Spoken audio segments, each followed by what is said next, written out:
Hello दोस्तों, मैं आपका फ्रेंड विशाल कुमार। हम फिर से आपके लिए लेकर आए हैं एक नया topic, cell division and cell cycle का मायोसिस। ओके, तो इसमें हम लोग पढ़ेंगे मायोसिस क्या होता है, यानी कि अर्धसूत्री विभाजन क्या होती है, इसके बारे में हम लोग जानेंगे। ओके, तो हम लोग इसके बारे में हम लोग पढ़ते हैं। तो मायोसिस जो टर्म है, मायोसिस टर्म के बारे में फार्मर और मोरे दो साइंटिस्ट उन्होंने बताया था जनरली। ओके, तो मायोसिस जो होते हैं जेनेटिकली, इससे जो बनते हैं जेनेटिकली, अगर कोई सेल्स है डिप्लॉयड है तो उससे 4 हैप्लॉयड सेल्स बनते हैं। ओके, कितने सेल्स बनते हैं? 4 हैप्लॉयड सेल्स का निर्माण होता है। ये जेनेटिकली क्या होते हैं? डिफरेंट होते हैं अपने मैटरनल सेल से, यानी कि अपने माँ के सेल से ये डिफरेंट होते हैं, मदर सेल से यानी कि डिफरेंट होते हैं। ओके, अब चलते हैं आगे की ओर। आप पढ़िए। तो मायोसिस जो है उसके 2 डिवीज़न है। एक मायोसिस फर्स्ट होती है, एक मायोसिस सेकेंड होती है। तो मायोसिस का हमने कितने डिवीज़न बताया आपको? 2 डिवीज़न बताया। Okay, meiosis first and meiosis second. तो हम लोग लेट्स देखते हैं कि मायोसिस 1 क्या होती है और मायोसिस सेकेंड क्या होती है। ओके, तो लेट्स फ्रेंड, आइए हम लोग चलते हैं मायोसिस फर्स्ट के बारे में। तो मायोसिस फर्स्ट जो होती है हेट्रोटिपिक डिवीज़न कहलाती है, जबकि मायोसिस सेकेंड जो है होमोटिपिक डिवीज़न कहलाती है। यह क्यों ऐसा कहलाती है कि इसमें, यानी हेट्रो मतलब डिफरेंट होता है, यह आप लोग जानते होंगे। हेट्रो टर्म मीन्स डिफरेंट होता है, जबकि होमो मीन्स सेम होता है। ओके, तो यहाँ पर क्या होता है कि जब जो माँ का जो है 2n जो है डिप्लॉयड स्टेट्स में उनकी कोशिका होती है, तो जो 2 कोशिकाएं जो बनती है मायोसिस फर्स्ट में, यहाँ पर जब मायोसिस फर्स्ट जब चलती रहती है फेज, तो इसमें जो है हैप्लॉयड बनती है और ये भी कोशिका हैप्लॉयड बनती है। क्या बनती है? दोनों हैप्लॉयड बनती है। तो देखो ये क्या हुआ, रिडक्शन हुआ, रिड्यूस हो गया।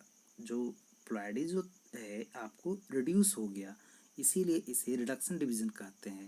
लेकिन इसके बाद जो है, अब जो सेकेंड फेज जो स्टार्ट होगा, इसका सेकेंड फेज और इसका जो सेकेंड फेज जो स्टार्ट होगा, यहाँ पर अगर देखा जाए तो यहाँ पर सेकेंड फेज जैसे ही स्टार्ट होगी तो 2 कोशिका का जो निर्माण होगा, ये क्या है, दोनों हैप्लॉयड ही रहेंगे, इसीलिए इक्वेशनल कहलाएंगे। क्या कहलाएंगे? इक्वेशनल।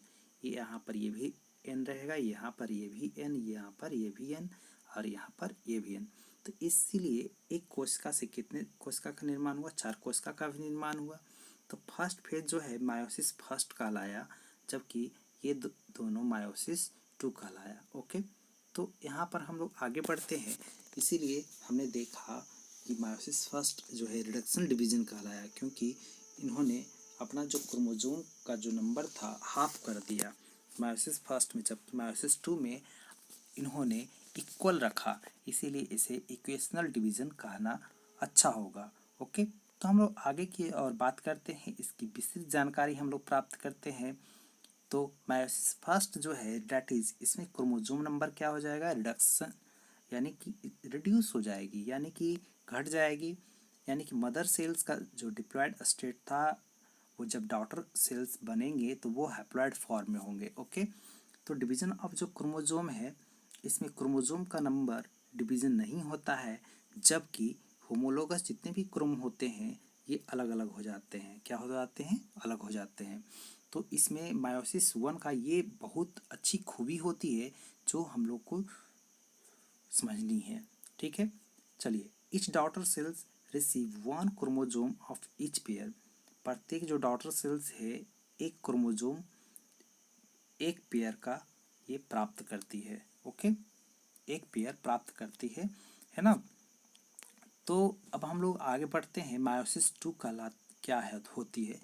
देखो, हम लोग मियोसिस और मायोसिस 2 तरीके के प्रोनाउंसिएशन यूज करते हैं। मियोसिस जो है टर्म जो है आँखों की पुतलियों से रिलेटेड है, जबकि मायोसिस टर्म ये कहलाती है, ये मायोसिस टर्म कही जाती है। ओके, तो हमें समझनी है मायोसिस जो 2 है, यानी कि मायोसिस टर्म हमें बोलनी है। क्या बोलनी है? मायोसिस बोलनी है। मायोसिस 2 जो है होमोटिपिक डिवीजन होती है, इक्वेशनल डिवीजन होती है।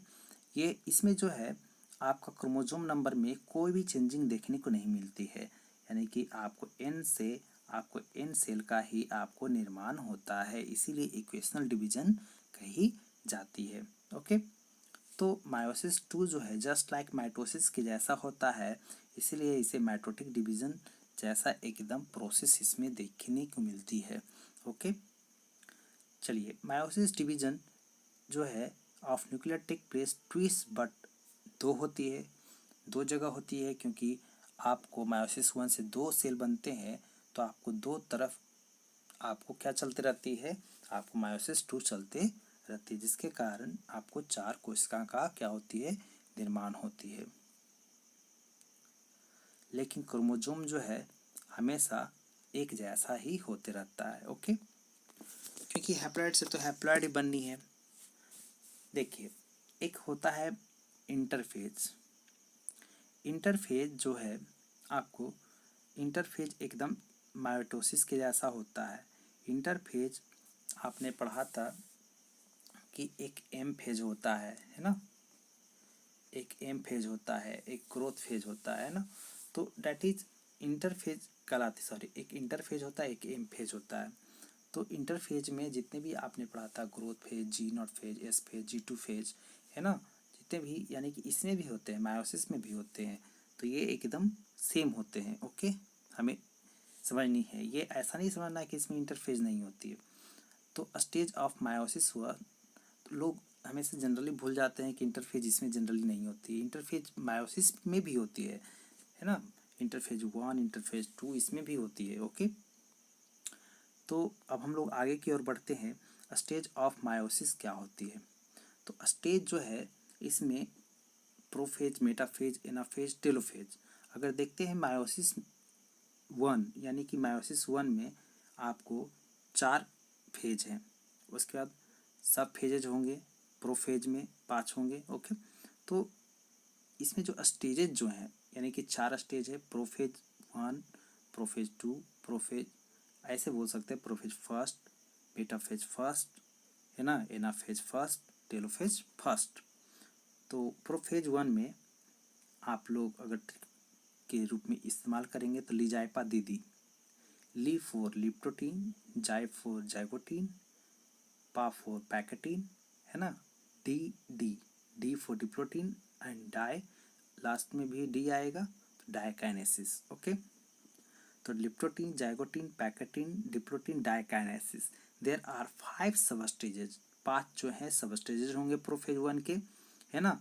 तो सबसे पहले जो मायोसिस 1 में आपको चारों फेज में अगर देखेंगे तो प्रोफेज में 5 सब स्टेजेज हम लोग को पढ़ने को मिलती है। ओके, तो प्रोफेज 1 में हम लोग सबसे पहले जो सब स्टेज पढ़ेंगे, लिप्टोटीन पढ़ेंगे। लिप्टो मीन्स थिन होता है। ओके, देखते हैं इसमें क्रोमैटिन जो थ्रेड, क्रोमैटिन मीन्स जो धागा जैसा होता है, उसे क्रोमैटिन कही जाती है। क्या कही जाती है? क्रोमैटिन के नाम से हम लोग जानते हैं। तो क्रोमैटिन इसमें जो है ये क्या होगा, जो न्यूक्लियस के अंदर जो रहेगा, ये क्वाइल हो करके, अगर इसके अंदर ये मान लेते हैं न्यूक्लियस है, तो ये था, तो ये यहाँ पर मिल करके इस तरीके से कंडेंस हो करके एकदम काफ़ी पतला, जैसे हम लोग कोई मान लेते हैं जब हम लोग स्वेटर बुनते हैं तो ऊन किस तरीके से आपको एक जगह इकट्ठा रहता है ना, या धागा एक जगह रील से हम लोग निकालते हैं, तो रील एकदम एक जगह बंधी हुई है तो उसे कंडेंस कही जाती है। तो जब तो क्रोमोसोम जो है आपको लॉन्गेस्ट होगा, इसमें सबसे ज़्यादा लंबी देखने को मिलेगी, क्योंकि कंडेंस होकर क्रोमैटिन जो है कंडेंस होकर के सबसे पहले इसमें क्रोमोसोम बनाएगी, इसी के कारण आपको क्रोमोसोम आपको देखने को मिलेंगे। क्रोमोसोम अपीयर बिडिड फॉर्म में होगा। बिडिड मतलब कि जैसे कि मान लेते हैं कोई क्रोमैटिन है, क्रोमैटिन जुड़ा है तो गांठ तो जरूर पड़ जाएगी, मान लेते हैं कि रस्सी रस्सी जुड़ेगी तो गांठ पड़ जाएगी, तो बिडिड फॉर्म में होगा। तो beaded due to abundance of chromomere, तो क्रोमोमियर के नंबर के कारण, मात्रा ज़्यादा होने के कारण ऐसा होगा। वही गांठ के बारे में चर्चा किया जा रहा है। All the chromosome in nucleus remain directed towards all the chromosome in nucleus remain directed towards centrioles. So group of chromosome in nucleus appear like a bucket stage. अब जितने भी आपके जो होमोलोगस क्रोमोसोम है, मैटरनल है, आपको paternal है, जितने भी हैं सब आपको न्यूक्लियर जो मेम्ब्रेन है उससे आपको जुड़े हुए होते हैं। ओके, तो सेंट्रियोल जितना भी होता है उसका सेंट्रियोल आपको क्या होता है, न्यूक्लियर मेम्ब्रेन से जुड़ा होता है। तो डैट इज इस तरीके से सभी जितने भी हैं आपको क्या होंगे, बकेट के जैसा होता है। तो इस स्टेज को हम लोग न्यूक्लियर अपेयर एकदम बकेट के जैसा लगेगा, इसीलिए इस स्टेज को बकेट भी कही जाती है। ओके, तो ये जो सेंट्रियोल है ना, ये सेंट्रियोल आपको किससे अटैच होगा, आपको न्यूक्लियर मेम्ब्रेन से अटैच होगा। ओके, चलिए आगे की ओर हम लोग बढ़ते हैं। आगे का जो स्टेजेस है हम लोग पढ़ने वाले हैं, डिप्लोटीन मैंने पढ़ा, अब आगे की ओर जाइगोटीन हम लोग पढ़ेंगे।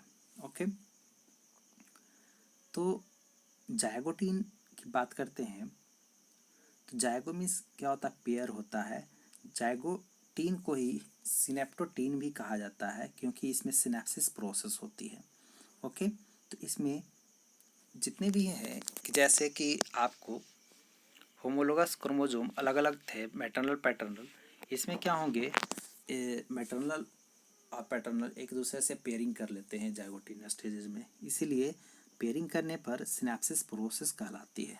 ओके, होमोलोगस क्रोमोसोम जब पेयरिंग होती है तो उस प्रोसेस को क्या कही जाती है, सिनेप्सिस कही जाती है। तो पेयर ऑफ होमोलोगस क्रोमोसोम को क्या कहेंगे, जब एक जैसा, जैसे मान लेते हैं ब्लू वाला है, ग्रीन वाला है ना, ग्रीन वाला है ये मैटरनल है, मान लेते हैं जो वायलेट था वो मैटरनल है, ये हरा वाला है पैटर्नल है ना, इस तरीके से पहले था। मान लेते हैं कि ये आपको पैटर्नल था और ये आपको है ना मैटरनल था, और क्या हुआ कि बाद में जा कर के ये इस प्रकार का कौन सा स्टेज में था, लेप्टोटीन स्टेज में था। ऐसा जो स्टेज है आपको दिखाई देने लगेगा किस स्टेजेज में, इस प्रकार का स्टेज दिखाई देने लगेगा जाइगोटीन स्टेज में। तो आपको देखिए, तो इस तरीके से अलग अलग जो आया हम लोग जो देखेंगे, इस प्रकार की प्रोसेस जो है जाइगोटीन में देखने को मिलती है ना। तो पेयर ऑफ होमोलोगस क्रोमोसोम क्या कहलाती है, बाइवैलेंट कहलाती है। दे डेवलप्स स्ट्रक्चर, इस स्ट्रक्चर को हम लोग क्या कहते हैं, इस स्ट्रक्चर जो डेवलप होती है, विकसित जो होती है, इसके बीच को होमोलोगस क्रोमोसोम कही जाती है। होमो मतलब सेम होता है, यानी कि एक जैसा क्रोमोसोम अपना अपना जैसा पेयरिंग खोज लेता है ना, इसीलिए इसे क्या कही जाती है, सिनेप्टोनिमल कम्प्लेक्स के नाम से जानी जाती है ना, सिनेप्टोनिमल कम्प्लेक्सेस के नाम से समझी जाती है।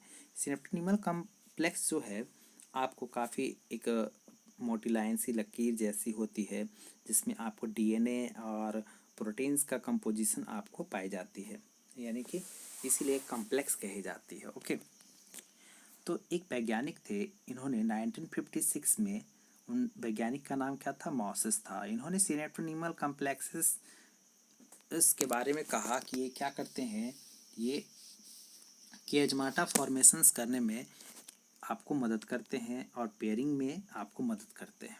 ओके, आगे बताई जा रही है कि लगभग 0.3 जो % जो डीएनए होती है, ये आपको डीएनए जो सिंथेसिस जो होती है जाइगोटीन सबस्टेजेस में होती है।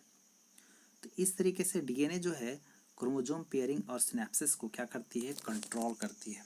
ओके, तो जो डीएनए का जो वर्किंग यहाँ पर मतलब कि कहा गया है कि क्रोमोसोम को पेयर करना, और सिनेप्सिस प्रोसेस में, सिनेप्सिस मैंने पहले बताया कि होमोलोगस क्रोमोसोम जो होंगे पेयर में होंगे, तो पेयर प्रोसेस को क्या कही जाती है, पेयरिंग करने के प्रोसेस को सिनेप्सिस कही जाती है। यानी कि बात वही हुआ, क्रोमोसोम पेयरिंग कहो या तो सिनेप्सिस कहो, है ना। चलिए आगे की और बात करते हैं, यहाँ पर और लिखी हुई थी, है ना। पैकेटीन, पैकेटीन टर्म जो है, पैके मीन्स थिक होता है, पैके मीन्स क्या होता है, थिक होता है, thick thread, due to increase attraction, जब ज़्यादा अट्रैक्शन होने लगता है ना तो क्या हो जाता है, आपको होमोलोगस क्रोमोसोम टाइटली क्वाइल्ड, इसमें क्वाइल्ड होने के कारण एक दूसरे से अलग अलग हो जाते हैं, है ना, coiled around each other to to मतलब कि अट्रैक्शन होगा तो एक साथ इकट्ठा हो जाएंगे और क्वाइल्ड हो करके मतलब कि मोटी हो जाएंगे, है ना। तो पैकेटीन में आपको मोटा हो जाते हैं। Two chromatids of each chromosome become distinct, दो क्रोमेटिड एकदम क्या लगेंगे, एकदम काफ़ी डिस्टिंक्ट लगेंगे, काफ़ी एकदम कह सकते हैं कि एकदम छोटे जैसे लगेंगे, है ना। चलिए आगे की ओर बढ़ते हैं। प्रत्येक क्रोमोसोम बाइवैलेंट के जैसा वर्क आउट होगा, है ना। पैकेटिन स्टेज जो है एग्जिबिट में आपको टू क्रोमेटिड्स रहेंगे।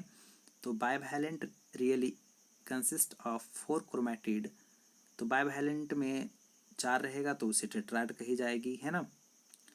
तो जब अलग अलग होगी तब टेट्राड कही जाएगी, अगर जुड़ी होगी तो बाइवैलेंट कही जाएगी, ओके। तो जब तक आपको मतलब कि कही जाती है कि सेंट्रोमियर जो है जुड़ी रहती है, तब तक आपको अलग अलग मतलब कि क्रोमेटिड नहीं कही जाती है, ओके। तो जब जुड़ी हुई होगी तो सिस्टर क्रोमेटिड कही जाएगी, क्या कही जाएगी, सिस्टर क्रोमेटिड। और अलग अलग जो हो रहेंगे क्रोमोसोम, उनके क्रोमेटिड को क्या कहा जाएगा, नॉन सिस्टर क्रोमेटिड के नाम से जानी जाएगी। अगर एक क्रोमोसोम है, जैसे कि मान लो ये है, चलो सबसे पहले अलग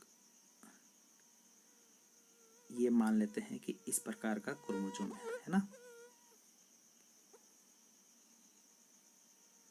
एक मान लेते हैं दूसरा क्रोमोसोम है,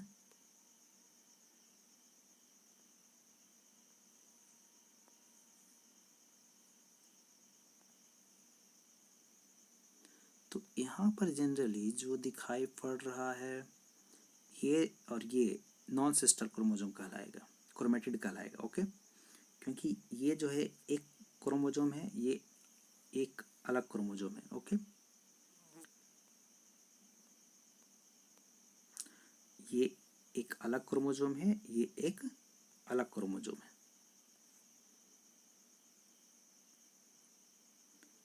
आ रही है बात समझ में, ठीक है। तो दोनों अलग अलग क्रोमोसोम है। ये अपने में अपने क्या कहलाएगी, सिस्टर क्रोमेटिड। ये खुद अपने में अपने क्या कहलाएगी, सिस्टर क्रोमेटिड कहलाएगी। लेकिन अलग अलग दोनों अलग अलग, ये ग्रीन वाला और वायलेट वाला दोनों क्या कहलाएगी, इसे इसे क्या कहना पड़ेगा, नॉन सिस्टर क्रोमेटिड कहना पड़ेगा, ओके। तो डेट इज ये सिस्टर क्रोमेटिड कहलाएगी और यहाँ पर ये क्या कहलाएगी, नॉन सिस्टर क्रोमेटिड कहलाएगी, ओके। तो हमें समझनी थी, तो लिखने में काफ़ी प्रॉब्लम होती है, आपको समझनी है ध्यान से। चलिए आगे की ओर बढ़ते हैं। तो बाइवैलेंट को क्या कही जाती है, टेट्राड कही जाती है, इसमें कोई डाउट नहीं है। अब प्रत्येक जो क्रोमोसोम्स है उसे क्या कही जाएगी, डायड कही जाएगी प्रत्येक क्रोमोसोम को। क्योंकि इस क्रोमोसोम में आपको अगर देखेंगे तो दो क्रोमेटिड्स के फॉर्म में रहेगा, है ना, तो डायड कहा जाएगा। Non sister chromatids of bivalent develop recombination nodule, recombination nodule बनाएंगे और एक्सचेंज होंगे। तो रिकॉम्बिनेशन नोड्यूल हो करके यानी कि यहाँ पर क्रॉसिंग ओवर होती है। क्रॉसिंग ओवर प्रोसेस कब होती है, पैकेटिन स्टेज में होती है। देखिए पैकेटिन स्टेज क्रॉसिंग ओवर क्या होती है कि जैसे अलग अलग जो भी आपको जैसे कि थे, ये मान लेते हैं कि ये है, ओके। मान लेते हैं दूसरा कोई क्रोमोसोम है, चलिए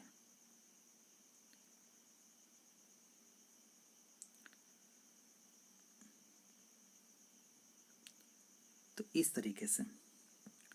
तो ये जो पार्ट है वायलेट वाला पार्ट है, इसको काट देना है, ठीक है। और रेड वाला जैसे सबसे पहले काटना नहीं है, अभी ध्यान देना है, दोनों को मिलाना है। क्या करना है, रेड वाले को उठा करके कहाँ लाना है, आपको वायलेट वाले के पास लेकर के आना है। तो हम लोग लेकर क्या, ये क्या हो गया, तो इस तरीके से वायलेट वाले को लेकर के आना पड़ेगा। वायलेट वाले को लेकर के आया,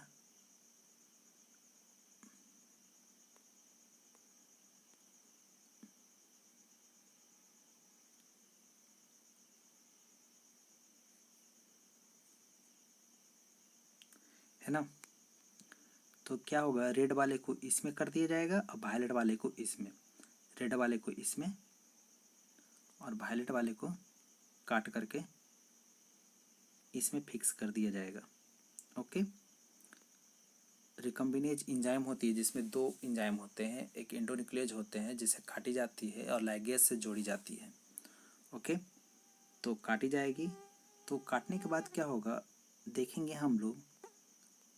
काटने के बाद क्या होती है कि जो यहाँ पर जो प्रोसेस है कुछ इस तरीका का देखने को मिलता है।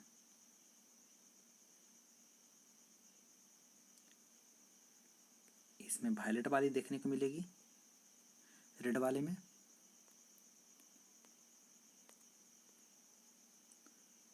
और वायलेट वाले में इस प्रकार देखने को मिलेगी, है ना। तो उलट पलट हो जाएगी, तो इसे ही क्रॉसिंग ओवर कहा जाता है। तो क्रॉसिंग ओवर बहुत ज़्यादा क्वेश्चन पूछा हुआ है एग्जाम में कि क्रॉसिंग ओवर किस स्टेजेज में होती है। तो पैकेटिन स्टेजेज में होती है, जिसका खोज मॉर्गन और कास्टल नामक साइंटिस्ट ने ड्रोसोफिला पे किया था। ओके, तो थियरीज ऑफ जो क्रॉसिंग ओवर हैं वो जनरली जो नीचे दिए गए हैं आपको, कौन कौन है क्रॉसिंग ओवर थियरीज जो है 4 थियरी है। कॉपीज चॉइस थियरी बेरिंग के द्वारा दिया गया है, ब्रेकेज फर्स्ट थियरी मूलर के द्वारा दिया गया, strain theory Darlington, breakage and reunion theory Stern and Hotta scientist के द्वारा आपको दिया गया है। जिसमें से अगर देखा जाए तो ब्रेकेज एंड रीयूनियन थ्योरी जो है सबसे ज़्यादा आपको चलने वाला थ्योरी है। ओके, तो हम लोग चलते हैं ब्रेकेज एंड रीयूनियन थ्योरी के बारे में जो स्टर्न एंड होटा ने दिया था। तो ब्रेकेज एंड रीयूनियन थ्योरी जो है सबसे अच्छी थ्योरी मानी जाती है क्रॉसिंग ओवर कि क्रॉसिंग ओवर किस तरीके से होती है ना। तो ये हॉलिडे और व्हाइट हाउस मॉडल जो है, जो दो मॉडल है उससे हेल्प लेकर के ये प्रोसेस जो है मतलब कि क्रॉसिंग ओवर प्रोसेस को समझाया गया था। ओके, तो इस तरीके से समझने के लिए सबसे पहले देखना है कि यहाँ पर से आपको देखिए ये जुड़ा हुआ है सेंट्रोमियर से, है ना, काइनेटोकोर से जुड़ा हुआ है। तो इस तरीके से एंडोन्यूक्लियेज एंजाइम जो है सबसे पहले उसे क्या करता है, ब्रेक करता है, नॉन सिस्टर क्रोमैटिड को ब्रेक कर देगा, है ना, किस स्थान पे, जहाँ पे रिकॉम्बिनेशन नोड्यूल होगा। उसका नॉन सिस्टर क्रोमैटिड को फिर से जोड़ेगा, रीयूनिट करेगा और उसके पार्ट्स को एक्सचेंज करेगा, है ना। तो लैगेज के द्वारा फिक्स की जाती है। एज द रिजल्ट ऑफ क्या होगा, crossing over cross like structure, तो क्रॉस बनाएगा और एक्स लाइक स्ट्रक्चर बनाएगा जिसे क्या कही जाएगी, कियाजमाटा कही जाएगी। तो कियाजमाटा के बारे में किन्होंने बताया था, जेनसन नामक साइंटिस्ट ने बताया था। तो अब क्या हो जाएगी, बाइवैलेंट फॉर्म इन बाइवैलेंट, तो बाइवैलेंट में ये फॉर्मेशन इस प्रकार की हो जाएगी। ओके, तो बाइवैलेंट फॉर्म होगा तो टेट्राड जनरली देखने को मिलेगा। नंबर ऑफ कियाजमाटा पर violent is normally dependent on the length of chromosome. तो क्रोमोजोम अगर देखा जाए यहाँ पर कियाजमाटा बाइवैलेंट में कि उसका जो नंबर जो है क्रोमोजोम का कितना लेंथ है उसके अकॉर्डिंग होती है। ओके, अब है डिप्लोटीन में क्या होती है प्रोसेस। तो डिप्लोटीन में जो है होमोलोगस जो क्रोमोजोम होते हैं, होमोलोगस क्रोमोजोम रिपल्सन करने लगते हैं, है ना।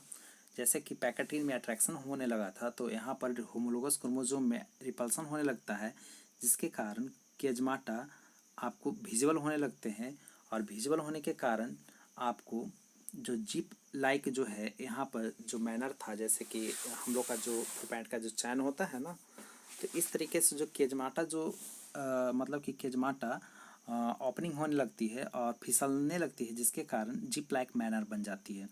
तो इस प्रोसेस को टर्मिनलाइजेशन प्रोसेस कही जाती है।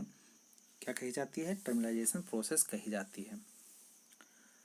अब है कि सबसे मेन पॉइंट ये है कि आजकल जो मॉडर्न जो प्रोसेस है अकॉर्डिंग टू मॉडर्न साइंटिस्ट जो है chiasmata are not cause because are only are consequence of crossing over, है ना। तो ये डेट मॉडर्न थ्योरी है, इसके बारे में उतना नहीं बल्कि अच्छा तरीका से ध्यान दे करके पढ़ाया जाता है आगे, है ना। तो ये क्रॉसिंग ओवर का एकदम कॉज है कि एजमाटा पर ज़्यादा ध्यान देनी पड़ती है। अब है डायकाइनेसिस प्रोसेस है, डायकाइनेसिस को टर्मिलाइजेशन प्रोसेस भी कही जाती है। तो डायकाइनेसिस क्या है, तो डायकाइनेसिस में काइनेसिस में तो टूटना ही होता है, अब क्लीव हुई होता है। तो इस प्रोसेस में टर्मिलाइजेशन जो है स्टार्ट जो हुई थी डिप्रोटीन में, यहाँ पर टर्मिलाइजेशन पूरी कंप्लीट हो जाती है। ओके, तो होमोलोगस क्रोमोजोम है, होमोलोगस क्रोमोजोम खुद जो है अटैचेस हो जाते हैं, attach to each other only, एक एंड पे अटैच हो जाते हैं, है ना। जैसे कि मैटरनल पैटर्नल जो है एक जगह पर, है ना, अटैच रहते हैं, मैटरनल पैटर्नल एक दूसरे से अटैच हो जाते हैं, है ना। और सेंट्रियोल उसे क्या करता है, अपोजिट पोल की तरफ लेकर के चला जाता है ना, मूव करने में हेल्प करता है। और जो न्यूक्लियर जैसे कि अब प्रोफेज ख़त्म होने वाला है, तो प्रोफेज में जनरली क्या होता है कि न्यूक्लियर मेम्ब्रेन और न्यूक्लियस क्या हो जाते हैं, न्यूक्लियर मेम्ब्रेन और न्यूक्लियोलस, न्यूक्लियस नहीं क्योंकि न्यूक्लियस में तो ये प्रोसेस होती ही रहती है, तो न्यूक्लियोलस क्या होती है, डिसअपियर हो जाती है ना, अदृश्य हो जाती है ना। तो इस तरीके से ये प्रोसेस कहलाती है। अब मेटाफेज टू की, अब मेटाफेज फर्स्ट की बात है, तो मेटाफेज में क्या होता है कि मेटा मीन्स डिफरेंट होता है, मेटा मीन्स डिफरेंट होता है। इसमें क्या होते हैं, सभी जितने भी होमोलोगस क्रोमोजोम हैं एक पोल पे आ जाते हैं ना, जितने भी हैं, जितने भी ये अरेंज हो जाते हैं एक पोल पर। और इसमें स्पिंडल फाइबर फिर से अपेयर हो जाता है। और इसमें 3 प्रोसेस देखनी पड़ती है, क्रोमोजोमल सपोर्टिंग और इंटरजोनल जो है आपको अगर देखने को मिलती है ना। तो बायवैलेंट जितने भी होते हैं अरेंज हो जाते हैं इक्वेटर पर आकर के सेल। और इस तरीके से मेटाफेयर प्लेट 3 टाइप्स के जो है आपको स्पिंडल फाइबर अपेयर करती है, यानी कि एक क्रोमोजोम से रिलेटेड, एक सपोर्ट करने से रिलेटेड और एक जोन पर, है ना, मतलब कि 2 जोनों के बीच में। तो इस तरीके से 3 प्रकार के स्पिंडल फाइबर का आपको मेटाफेज 1 में आपको फॉर्मेशन होती है। ओके, चलिए आगे की ओर हम लोग बढ़ते हैं। एनाफेज फर्स्ट में, एनाफेज फर्स्ट में क्या हो जाएगा, रिपल्सन होगा। अब रिपल्सन होगा तो जिसके कारण आपको दोनों अलग अलग पोल की और आपको मतलब कि होमोलोगस जो क्रोमोजोम है आपको अलग अलग होकर के आपको चलते चले बनेंगे। ओके, तो यहाँ पर क्या होती है कि क्रोमोजोमल जो फाइबर जो होती है आपको मतलब कि सिकुड़ने लगती है। सिकुड़ने के पश्चात क्या हो जाती है, इंटरजोनल जो फाइबर जो होती है वो फैलने लगती है। देखिए इंटरजोनल फाइबर क्या हो रही है, फैल रही है। इस तरीके से इंटरजोनल फाइबर जो फैलने लगती है जिसके पश्चात क्या होती है, होमोलोगस क्रोमोजोम टूट करके आपको अलग अलग पोल की तरफ भागने लगती है, अलग अलग पोल की तरफ क्या होने लगती है, भागने लगती है। तो इस तरीके से अलग अलग पोल की तरफ जाने पर, इस तरीके से अलग अलग पोल की तरफ जाने पर धीरे धीरे अब क्या होने लगती है, न्यूक्लियस में कंस्ट्रक्शन होने लगता है।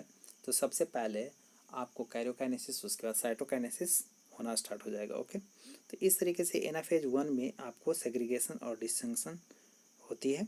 ओके, टेलोफेज फर्स्ट एकदम क्या होती है, माइटोसिस प्रोसेस में जिस तरीका का होता है कि टेलोफेज में क्या होता है, कैरियोकाइनेसिस, उसका साइटोकाइनेसिस उसी तरीके की होती है। ओके, अब कुछ खास प्रोसेस देखते हैं, कुछ खास पहलू देखते हैं मायोसिस का। तो इसमें साइटोकाइनेसिस जो फर्स्ट है इसमें क्या होती है, एनिमल में अगर देखा जाए तो ये फॉर्मेशन कंस्ट्रक्शन ये सब के द्वारा सक्सेसिव होती है, सक्सेस होती है। और फॉर्मेशन को सक्सेसिव भी कही जाती है। प्लांट सेल में सेल प्लेट के द्वारा होती है, सेल प्लेट जनरली उसी के द्वारा मतलब कि ब्रेकआउट होती है। लेकिन एनिमल में तो आपको सेल फॉर्मेशन होता है ना, सेंट्रियोल के द्वारा होती है प्रोसेस, तो साइटोकाइनेसिस। तो अब जो है यहाँ पर इन मोस्टली प्लांट में अगर देखा जाए तो साइटोकाइनेसिस जो है आपको मायोसिस 1 में नहीं होती, मायोसिस 2 में ही होती है जनरली। ओके, तो आफ्टर मायोसिस के बाद ही होती है। आप मतलब कि मायोसिस सेकेंड, मतलब कि मायोसिस 1 में नहीं होती, मायोसिस 2 के बाद ही होती है। ओके, तो मायोसिस 2 खत्म होती है जनरली, तब आपको साइटोकाइनेसिस होती है, यानी कि सेल बढ़ जाते हैं। ओके, अब प्लांट है तो प्लांट 4 डॉटर सेल्स जो है, यानी कि 4 डॉटर सेल्स आपको प्रोड्यूस करते हैं, लगातार करते हैं, वो भी ग्रुप में जनरली इकट्ठा होते हैं, है ना। तो पोलन ग्रेन्स जब टेट्राड बनते हैं, मेगास्पोर बनते हैं।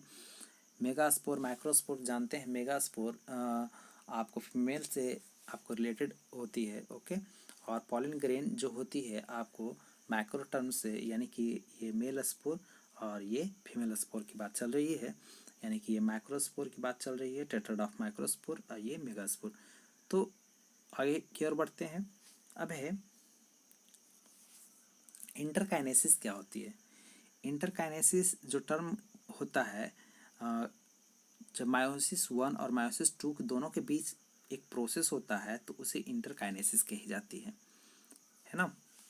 तो preparation of meiosis 2 occur during interkinesis, तो मतलब कि मायोसिस 1 के बाद मायोसिस 2 में जानी पड़ती है, तो इंटरकाइनेसिस में से होकर के जाना पड़ता है ना। तो इंटरकाइनेसिस ये कहता है कि नहीं, अब मायोसिस 2 के लिए हम लोग अब उतावले हो रहे हैं, मायोसिस 2 अब स्टार्ट होगा, है ना। तो इस तरीके से तभी मायोसिस 2 की ओर हम लोग चरणबद्ध, हम लोग नहीं बल्कि कोशिका जो होते हैं चरणबद्ध होते हैं, सेल आपको वर्क करना स्टार्ट करते हैं। It can't be termed as interphase as replication of DNA don't occur in interkinesis. Chromosome are directly composed to chromatids duplicated structure. तो यहाँ पर देखनी है it can't be termed as interphase, तो इसमें ये ऐसा नहीं हो सकता है कि interphase as replication of don't, मतलब कि डीएनए जो है डीएनए का आपको रिप्लिकेशन होती है, ऐसा नहीं कहा जा सकता है।